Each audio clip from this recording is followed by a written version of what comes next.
আজকে বন্ধুরা মাঠ থেকে আলু আনতে গিয়ে আমার এইভাবে যে হালাত খারাপ হয়ে যাবে আমি ভাবতে পারি নাই। আর আজকে সঙ্গে আমার 3 চাকা টোটো নয়, আছে আমার মামার ভটভটিটো। তো চলো বন্ধুরা ব্লগটা শুরু করা যাক। তো আমি মাঠে যাবার আগে মাটি থেকে আলু উঠানো হয়ে গেছে, তাই আজকে আমার কাজ হলো মাঠ থেকে টলি পর্যন্ত আলুর বস্তাগুলা বোয়ানো। আর তোমাদেরকে বন্ধুরা দেখিয়ে দিই যে এই টলি থেকে মাঠে দূরত্বটা কত দূর।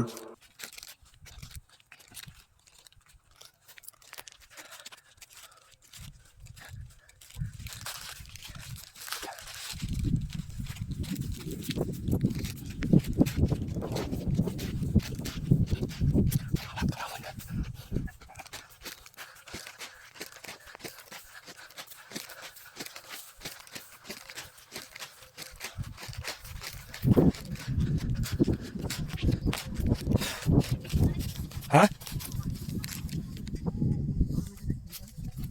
কি হয়েছে, পোকা লেগেছে? আর বন্ধুরা তোমরা তো দেখতে পেলেই যে কত দূর মাঠ থেকে টলি পর্যন্ত, তারপর বড় বড় এই 50 কেজির আলু বস্তা। আমি আজকে গেলুম, কিছু করার নাই, তারপর লেগে পড়লো আমার কাজে। বাবারে কি ভারী গো, এই এক বস্তা আলু তো মনে হচ্ছে আমার কাঁধের বল বেরিং সব ভেঙে যাবে। তো কিন্তু কিছু করার না, আমাকে বইতে হবে। আর আমার কাঁধে আলু বস্তাটা নিয়ে সেই বাহুবলী কথা মনে পড়ে গেল।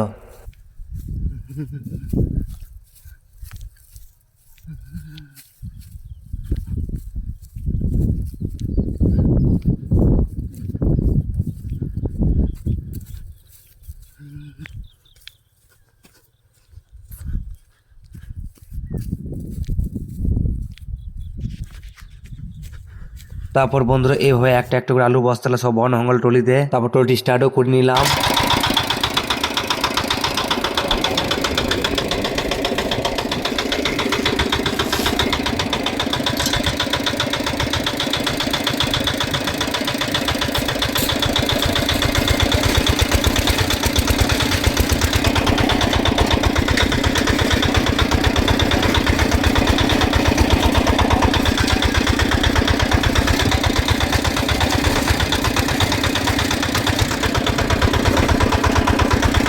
আর এইদিকে দেখতে পাচ্ছ বন্ধুরা, এক হাতে টলির হ্যান্ডেল আর এক হাতে ফোনটা। একটু টোটোলে যে এক হাতে চালানো যাবে, একটু একটা ভটভটি টেনে মার দিকে নামাই দেবে। ইয়ার কি লয় বন্ধুরা। এইদিকে আবার যেতে যেতে দেখা হয়ে গেলো আমাদের হরিদাসপুর গ্রামের একটা ভাইটির সাথে, মিস্টার গুড্ডু।